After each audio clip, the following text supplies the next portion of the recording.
জানি। স্বাগত তোমায়। দেখো, কর্কট রাশিতে বৃহস্পতি তুঙ্গি হয়। আর বৃহস্পতি কি দিয়ে থাকে? বৃহস্পতি হলো দেবগুরু। হ্যাঁ, তো বৃহস্পতি আবার দীর্ঘদিন থাকে, মানে একটা বছর থাকে এক একটা গ্রহের ঘরে। তা সেই ক্ষেত্রে তারপরে থাকে শনি, থাকে তো আরও বেশি, 2.5 বছর করে। তো যাই হোক, এদের বিদ্ধ গ্রহ বলা হয়, শনিকেও বিদ্ধ গ্রহ বলা হয়, বৃহস্পতিকেও বিদ্ধ গ্রহ বলা হয়। তো সেই ক্ষেত্রে কর্কট রাশিতে 26-এ ঢুকছে।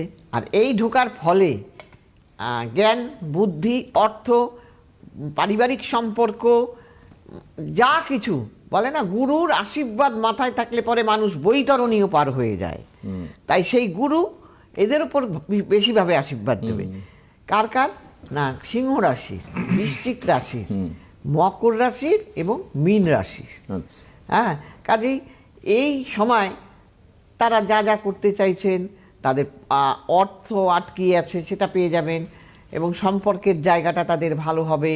হ্যাঁ, এই লেখাপড়ার ক্ষেত্রে তারা আগের চাইতে ভালো করতে পারবে, কাজে এই রেজাল্টটাও তাদের ভালো হবে।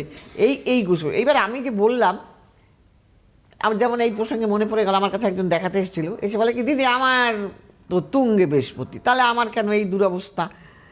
আমি বললাম যে তুঙ্গে থাকলে তো আর হবে না, সেই রোগটা, তোমার গ্রহটা রুগ্ন গ্রহ, অর্থাৎ কিনা সে ডিগ্রিগত দিক থেকে দুর্বল। মানে দুর্বল মানুষের ভালো সময় আসলেও সে আর কতটা দৌড়তে পারে। হ্যাঁ,